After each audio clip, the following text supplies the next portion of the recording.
The following program deals with controversial subjects. The theories expressed are not the only possible interpretation. The viewer is invited to make a judgment based on all available information. Tonight on Sightings, thousands of Americans may have been abducted and sexually abused by extraterrestrials. I'm one of those few men who knows what a woman feels like when she's raped. We reveal their frightening motives. Then we uncover the U.S. military's own top-secret UFOs, hidden in the Nevada desert. We have things out there that are literally out of this world.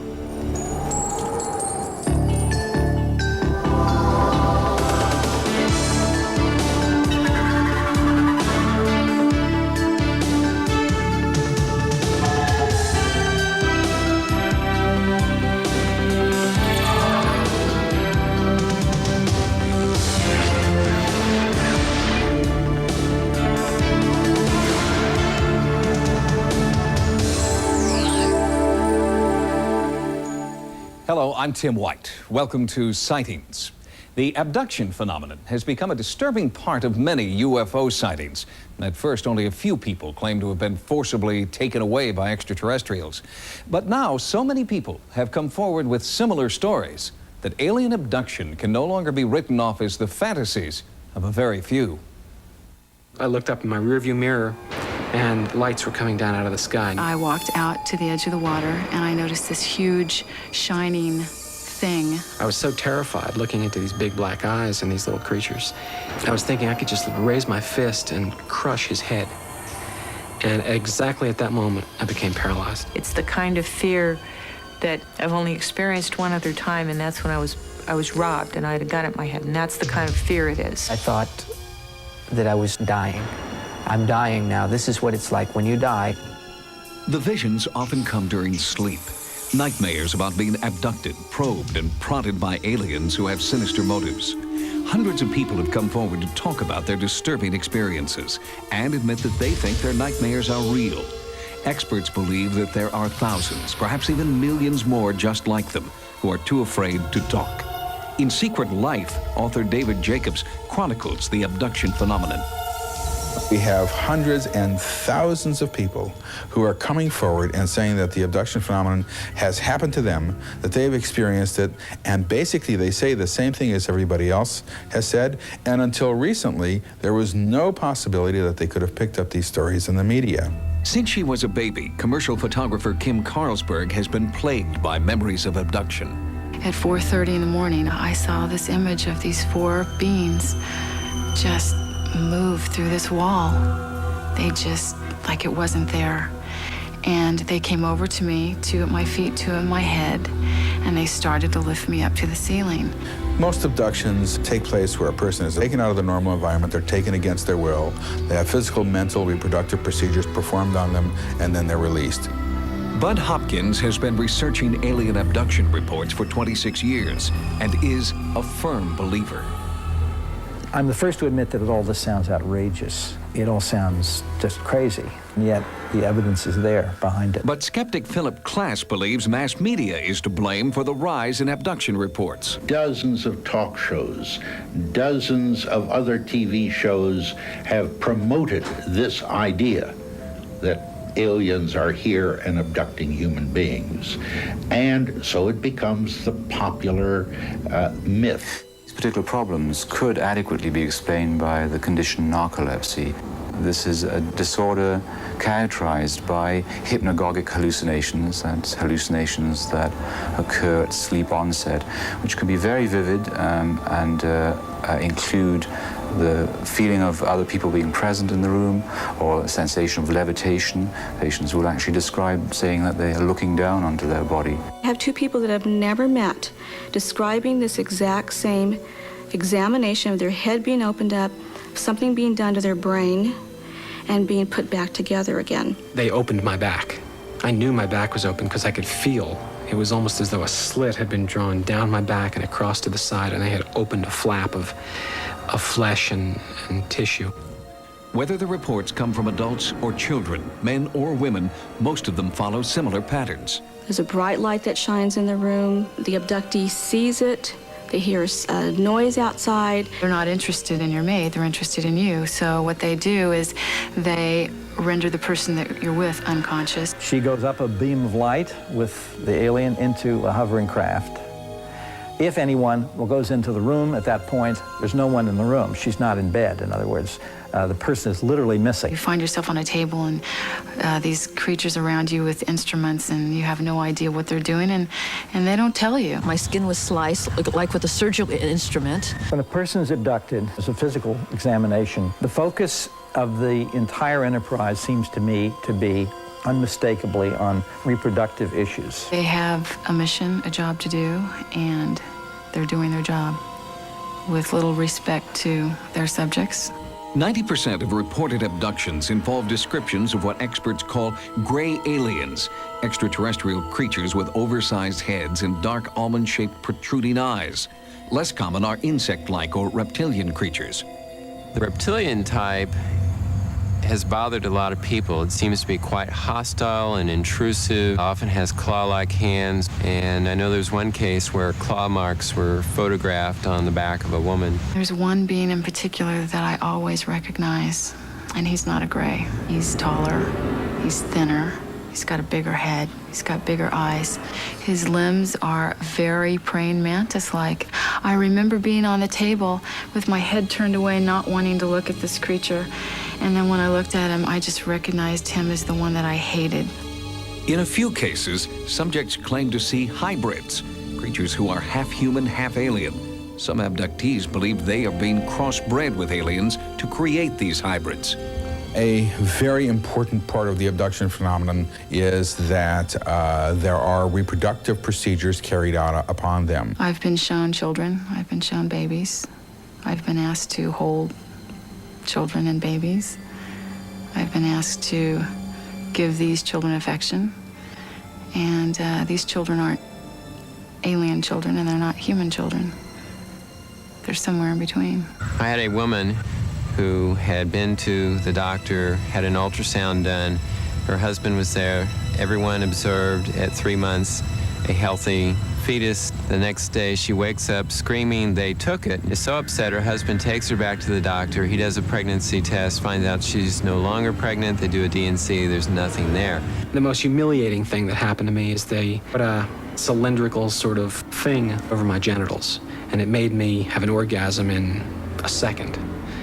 And I really feel like I'm one of those few men who knows what a woman feels like when she's raped. I've been on a table, and I've seen something removed from my body that I will call a fetus, a baby. It was so small I couldn't believe that it could live on its own. I remember putting my finger in the arch of its foot. I was afraid to look at the face. I was afraid to see what it looked like. There seems to be an enormous interest in the emotional side of this, too, on the part of the aliens. They want us to hold these odd little children, these babies. They want to see how a mother will hold in love a child, things which to us are instinctive. The abduction phenomenon begins usually in infancy, or at least by the age of 2, 3, or 4. It continues all through childhood, all through maturity, and into old age as well. I have many cases where the person is taken as a child, usually what we refer to as the bedroom visitation. I was laying in bed, I opened my eyes, and here's a little gray standing there looking at me.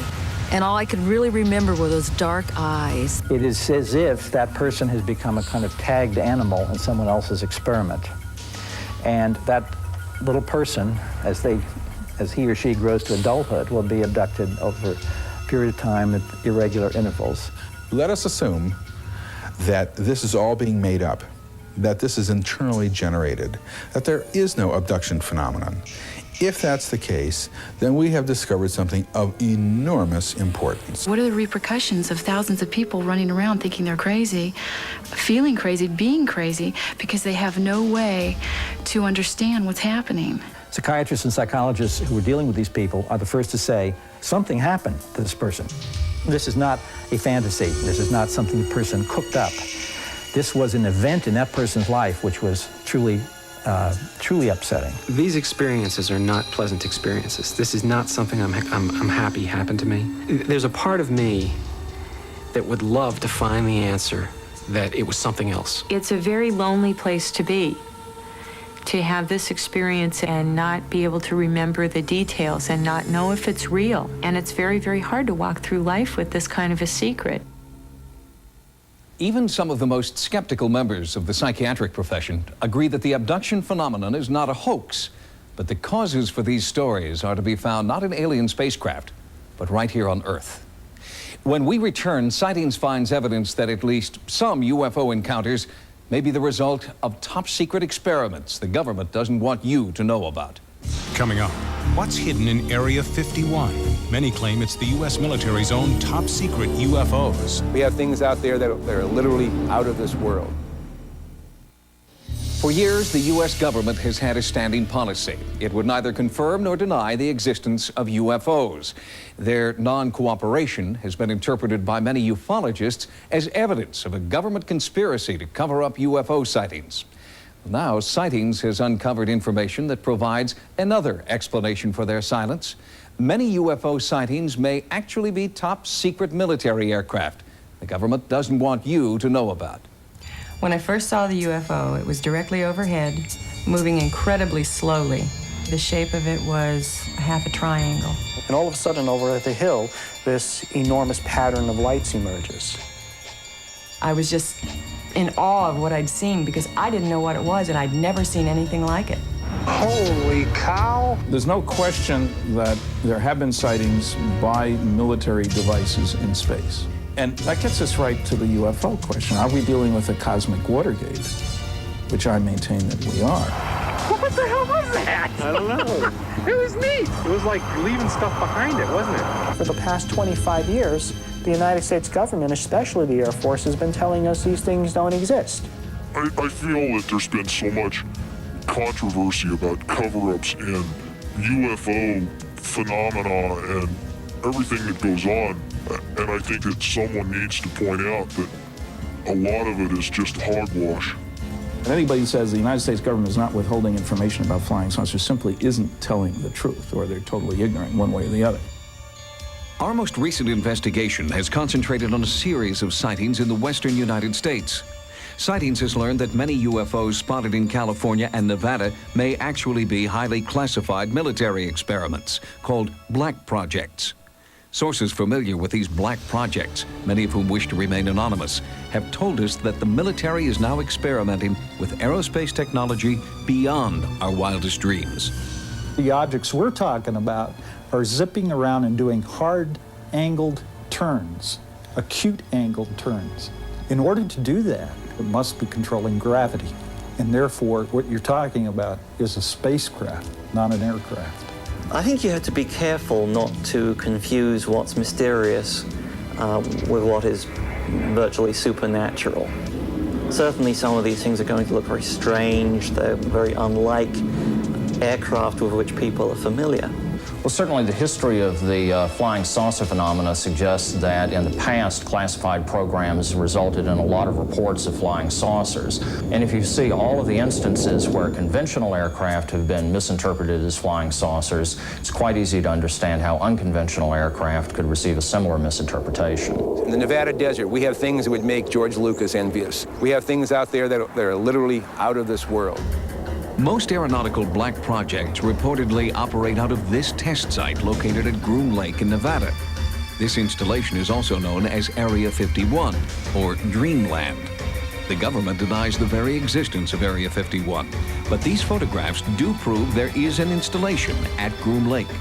They have a hangar near the south end of the ramp that appears to have doors that are almost 200 feet tall, 400 feet wide. You can put anything in there.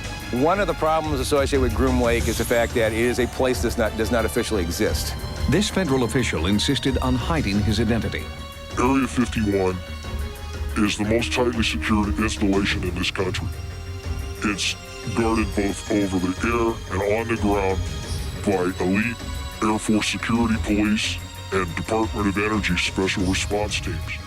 They're heavily armed, and their total mission is to keep people off of this installation.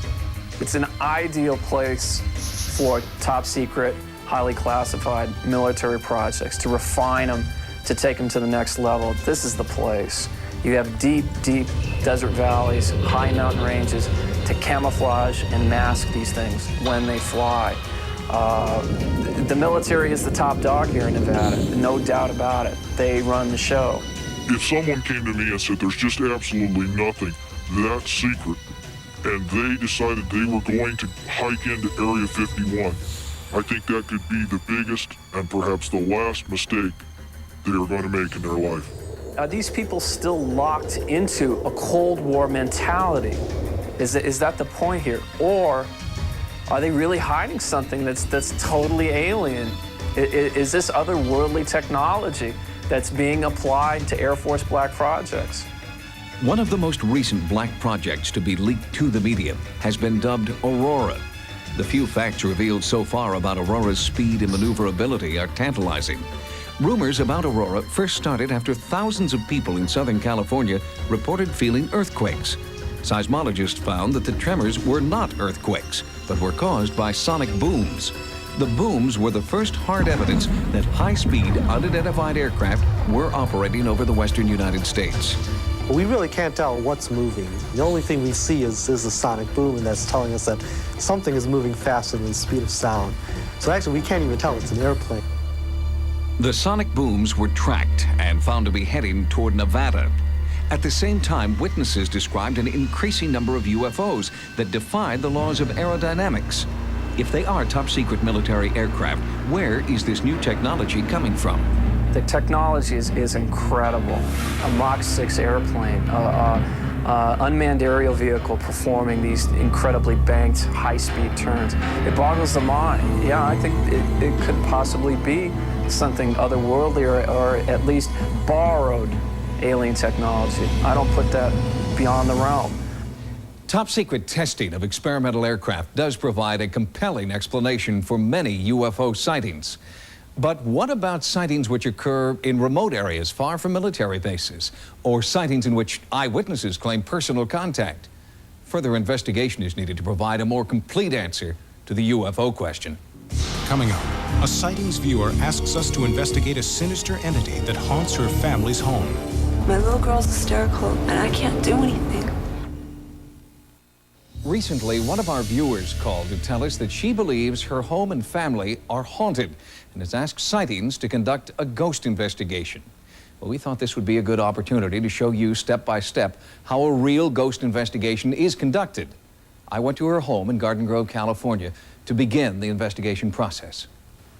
My little girl's hysterical, and I can't do anything. I feel so weak, so helpless, and I don't know what to do. Soon after Anita Mock and her family moved into this Garden Grove, California home, the haunting phenomena began. At first, the family claimed the ghostly activity was benign. Objects would appear and disappear without warning. But in the past few weeks, the haunting has taken a frightening turn. When I saw that night, I dropped the dishes that I was holding, and I grabbed my little sister and I ran outside, and I just went hysterical. I turned around, looked at her, and I just got up and started running. We both jumped because we're ready for anything at that moment. We're just so scared. The family has seen a spectral figure dressed in white moving through the house. Doors slam for no reason, lights go on and off, and as Anita told me, something is now physically harming her children. 3-year-old sleeps right here. And I came in and I asked her, what's wrong? She just sat up and she was just shaking. And she just started crying, and I just kept telling her, what's wrong? Did you have a bad dream? So, no. Bad man walked from hall, came in here, and gave me an ouchie, you know. What did she mean gave her an ouchie? That meant to her that he hurt her. No physical effects could be seen after the daughter's frightening experience, but psychologically, the haunting has certainly affected everyone. Tell us what happened on that night when you saw something in the kitchen. It looked like something was staring at me, and all I noticed. What did you see? I noticed something was wearing white, and it was peeking around the door, and it had like its hands on the door. She grabbed my daughter because she was afraid to look up at her. Right. She was afraid because it looked solid. She was afraid it was going to come out and get her. And I ran out. I went out in the backyard, and Anita was out there, and I started crying, and I couldn't stop crying. In desperation, the family asked a Catholic priest to bless the home in hopes that it would drive away the entity. But it's still here, and I don't know what to do. I mean, what do you do in a situation like this when a little girl is scared to death and you can't comfort her? I don't know what to do. We've asked Lloyd Auerbach, the director of the OPI, the Office of Paranormal Investigations, to conduct this ghost investigation for us. Lloyd Auerbach, welcome to Sightings. Thank you, Tim. It's good to be here. Typically, what would be your first step in an investigation? The first step in any investigation is always going to be witness interviews, and we'll try to do other things such as go through the house, which is very typical, with a map, a floor plan of the house, and try to pin down where things have gone on within the house, usually with a couple of the witnesses. And we also walk through with our tri-field meters, which measure magnetic fields, among other things, to try to determine if there's any sort of correlation.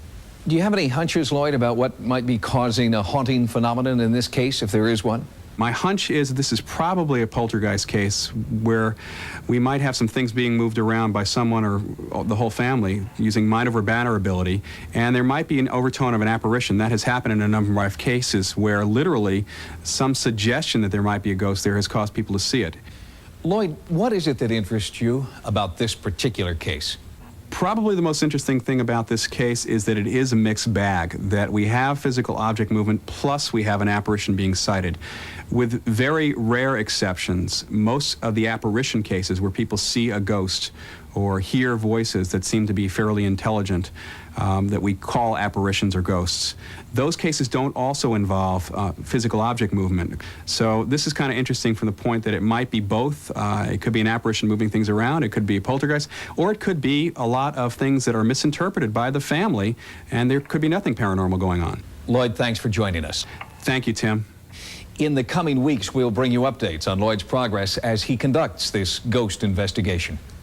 To report your paranormal experience, call the Sightings hotline at 1-900-740-SIGHT. Each call 75 cents a minute. Average call lasts 2 minutes, and you must be 18 years or older. Again, call 1-900-740-7483. Join us next time for new investigations into the unexplained. For Sightings, I'm Tim White. Good night.